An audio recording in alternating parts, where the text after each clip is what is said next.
Ya, baiklah untuk materi selanjutnya kita akan membahas mengenai analisis senyawa bahan alam. Nah, mengapa ini penting? Materi ini penting karena ketika kita mau melihat mutu atau keamanan dari suatu obat tradisional itu biasanya kita akan berbicara mengenai senyawanya ya. Karena yang menentukan mutu atau keamanan dari obat tersebut itu adalah senyawa yang berefek pada obat tersebut. Ya, sehingga kita perlu mempelajari bagaimana cara menganalisis senyawa dari bahan alam tersebut. Ya, jadi yang dimaksud dengan bahan alam di sini bukan hanya produk obat tradisionalnya, tapi juga bahan bakunya.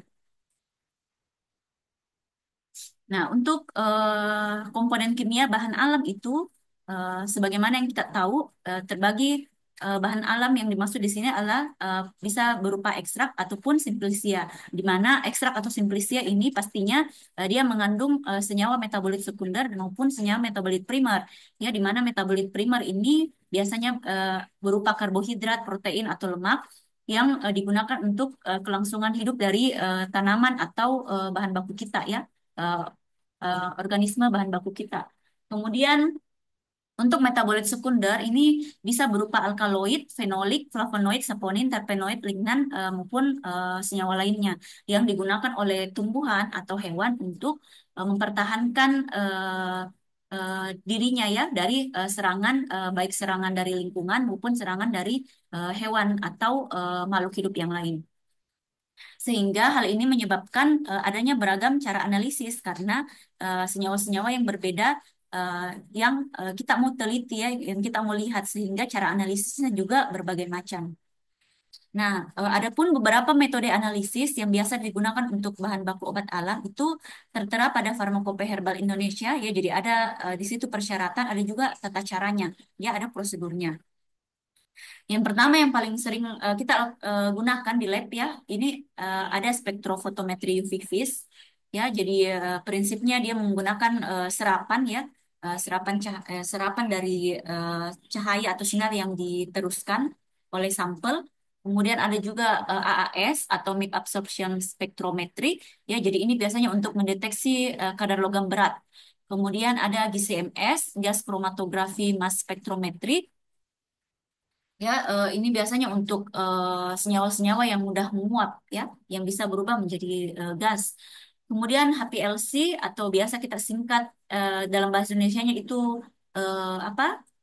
Kromatografi cair kinerja tinggi KCKT, ya.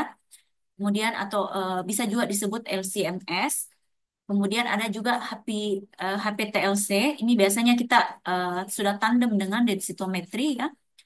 Kemudian semua semua cara analisis ini atau instrumen ini itu bisa digunakan untuk uji identitas, uji kemurnian, atau bisa juga untuk penetapan kadar dari suatu senyawa.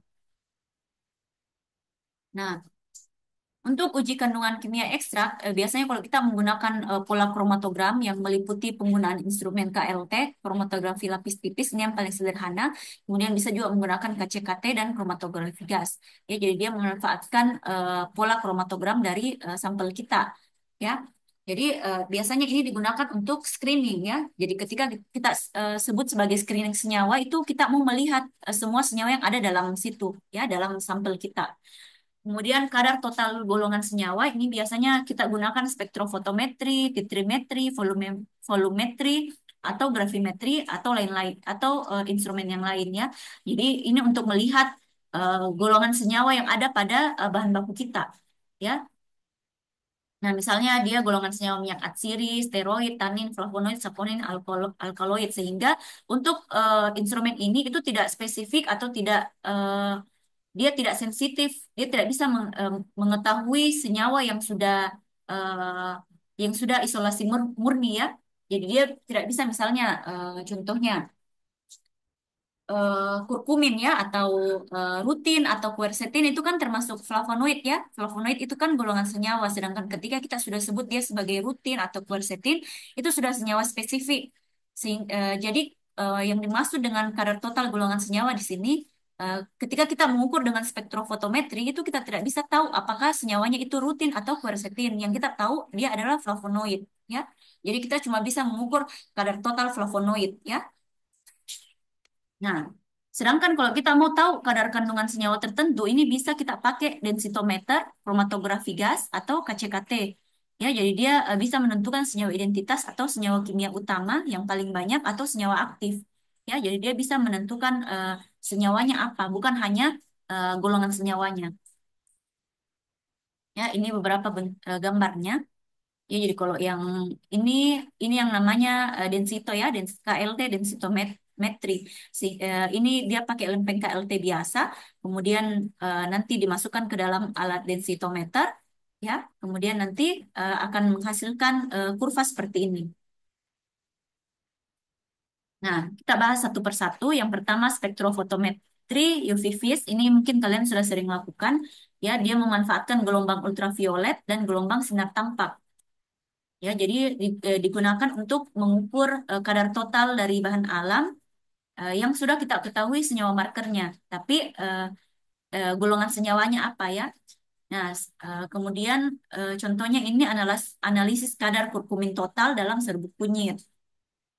Nah, kapan spektrofotometri dipilih? Ketika eh, kita mau analisis senyawa dalam bahan baku tersebut itu merupakan senyawa yang mampu menyerap sinar UV atau sinar UV visible ya, UV vis. Sehingga senyawa yang bagaimana itu adalah senyawa yang terkonjugasi. Ya, jadi ada syaratnya.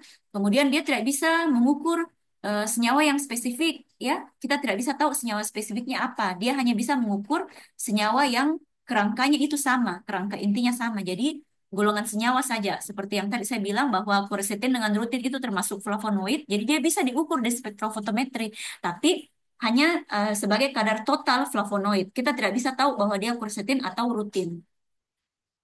Ya, jadi dia tidak bisa membedakan senyawa dengan rantai samping yang berbeda ya, kurang spesifik. Nah, ini contohnya ya, gambarnya. Jadi, eh, ketika kita bekerja dengan spektrofotometri, itu ada standar yang kita pakai ya, apakah rutin, quercetin, dan lain-lain. Nah, di sini, ketika hasil pengukurannya itu, dia hanya bisa dinyatakan dalam kadar total flavonoid yang ekuivalen dengan rutin, karena kita menggunakan standar rutin. Ya, jadi hasil akhirnya itu kita cuma bisa tahu persen kadar total flavonoid dalam ekstrak. Ya, kita tidak bisa tahu senyawanya apa, senyawa spesifiknya.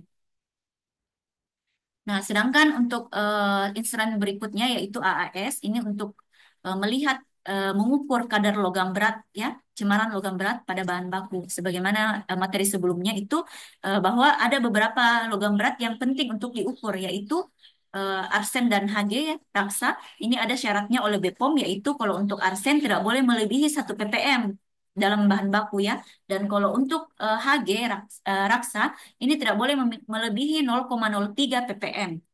Sedangkan kalau untuk kadmium batasnya adalah sebesar 0,2 ppm dan untuk timbal batasnya adalah 2 ppm. Jadi yang paling sedikit itu adalah 0,03 yaitu raksa ya.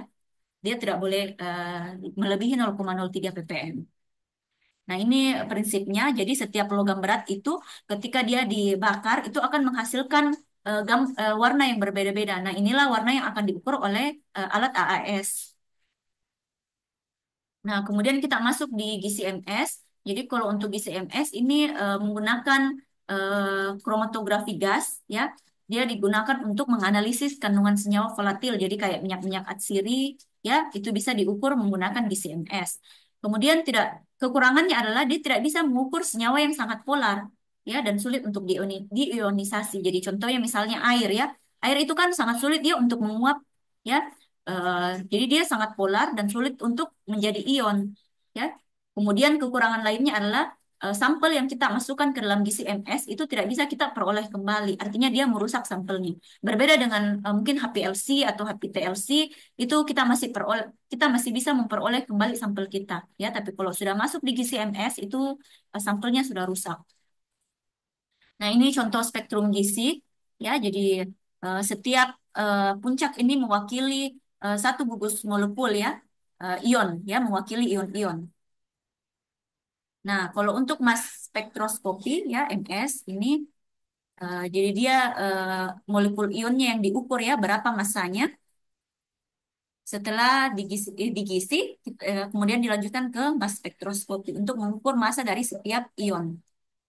Nanti setelah itu akan ditemukan berat molekul ya, massa molekulnya. Nah, itulah yang biasa kita hitung.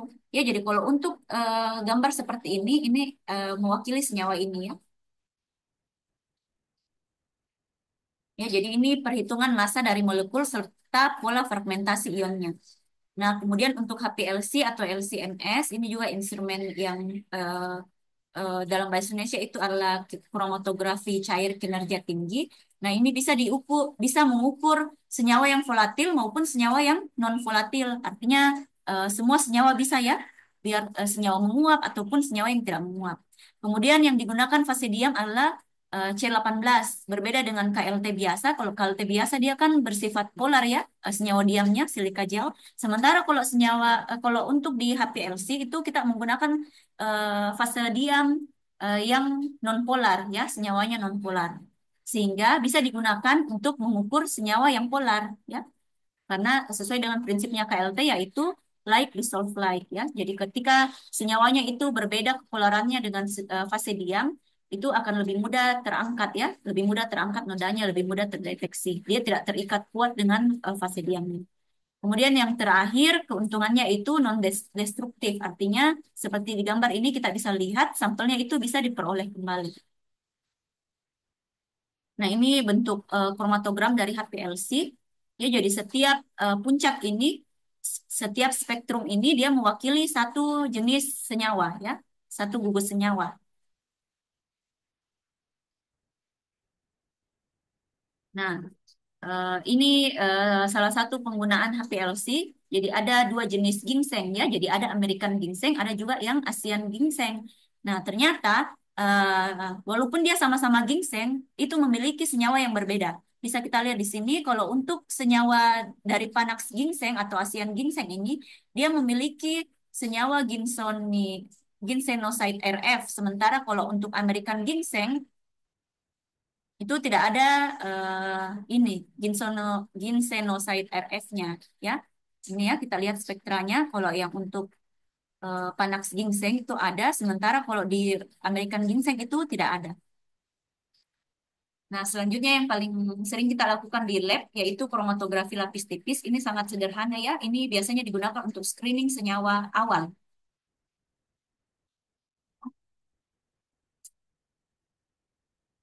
Ini contohnya, kemudian untuk KLT densitometer, ini setelah kita meng-KLT biasa, itu kita masukkan di alat densito,